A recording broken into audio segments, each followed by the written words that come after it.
Okay, we took a look at Maslow's hierarchy of needs in the last little discussion, and so I'm on the third slide in the PowerPoint. I'm going to take a look at what you and I can do to put together a climate for learning for our students in our classrooms. And there's about 6 or 7 points in this particular slide to be concerned about. First thing is to keep our students motivated. If I knew the secret how to motivate students, I certainly would probably be richer than Bill Gates right now. I don't have all the answers, and I don't know of anybody who does, but a motivated student is going to be one student who's going to be able to learn and want to learn what it is they have to know. And you may get them to the point where they're motivated for a while, but then sometimes that kind of runs out, and so you need to kind of stay on your students all the time to motivate them. Give them a reason why they need to learn what they need to learn, and show them where it's going to help them whenever they go to work. Because let's face it, some of our students are going to be able to make very good salaries whenever they go and get out of our programs, so they ought to be able to at least see some monetary benefits from all the work that they're doing. And that may be what motivates them. They may have something else that motivates them. But nevertheless, you and I need to tap in to see what it is that motivates each individual student, and then once we understand that, stay on them to make them want to learn. Keep students informed. Let them know what's going on in the course and their role within the course, what they're going to be asked to do by you. I can remember some programs that and teachers in some of the high schools that I taught at, every day was a surprise. They didn't know what was coming on. Those teachers were really not that successful because they were unorganized.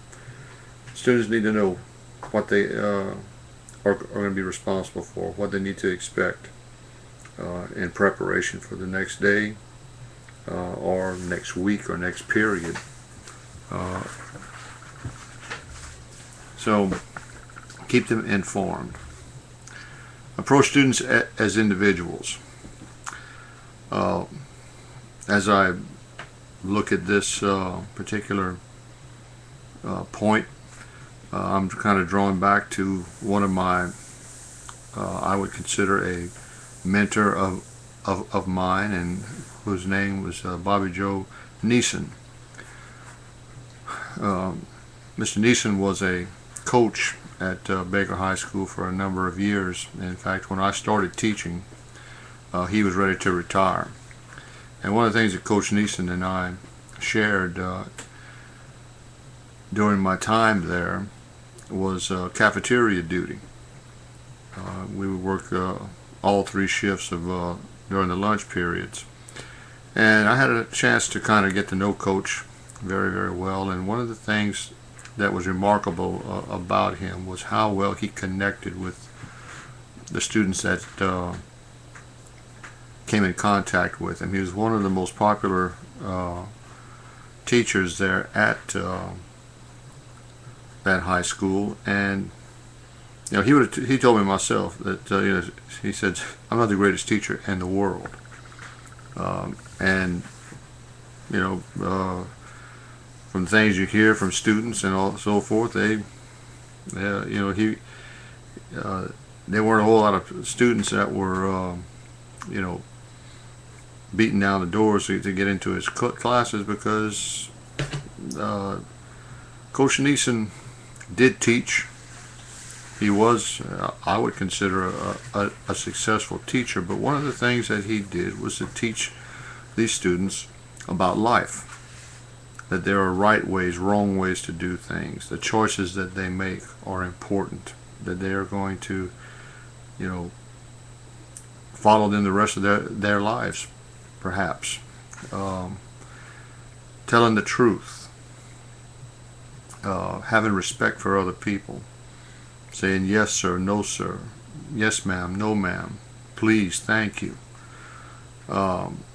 He taught these kind of life lessons in a number of different ways. And as I get older, I have a whole lot more respect and admiration for the man's ability, because we can teach all kinds of facts and figures and things like that to our students, but when it gets right down to it, they are going to have to exist in a climate with other people, and how they treat themselves, how they treat other people, is going to basically determine whether or not they're going to be a success or failures in life. And so he just had this knack of being able to connect with these students, even though there was quite a bit of an age gap there between them. But and some of y'all may have the ability, and we're blessed with that, to be able to do that. But those of us that have to kind of learn that, that's a wonderful and important thing for us to do, is to approach our students as people, not as just seats in the chairs, and deal with them, because they've got all kinds of issues that they have around them that they bring to our classrooms. And so treat them as people. Give credit when due. Look, you need to chew out your students, do it. But when they've done something good, when they've done something worthy of giving them credit, don't hold back. Just pour it on. Because that right there can just be the spark that just makes them want to learn more, do more. There's nothing breeds success than success. And we want our students to be successful. Now, if they get out of line, come down hard on them. And so like that, they know their boundaries. Criticize positively. You can say, yo, oh, you no good, stupid student. You shouldn't do that. Growing up, I was told by my parents, you don't do this, you don't do that, and you'll get punished for it, you get whipped for it. And just because they told me not to do it, that's why I wanted to do it that much more, because they didn't want it. So I thought there must have been something to this that they didn't want me to know, so wound up doing their own thing, getting punished for it. But you and I can criticize people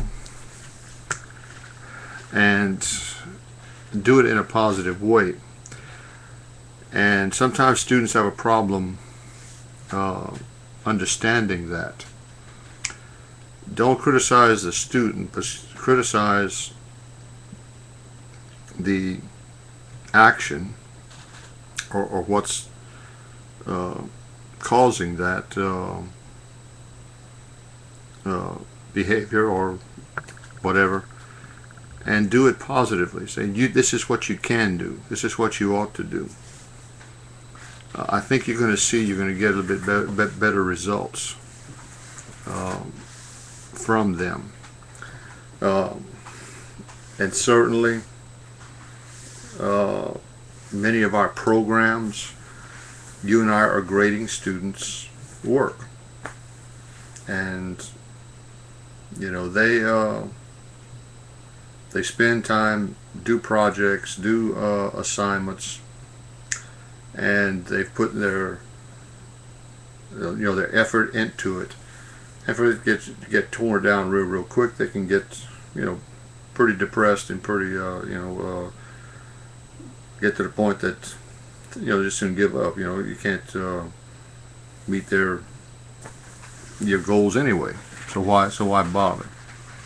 Well, a little positive criticism can go a long way to getting our students to do what we ask them to do. Be consistent in your dealings with students. If you are having problems with some kind of behavior, whoever does it, they all get the same results, same punishment, same outcome. Be fair. That's what a lot of students would like for us to do, just to be fair, so they know when they've crossed the line. You and I will bring them back to where they need to be. But be consistent with that. Don't let any of that go, because it will destroy everything you try to do real quick if you start playing favorites with people. And finally, admit your errors. There's none of us that have ever stood in front of a classroom that have gotten it right 100% of the time.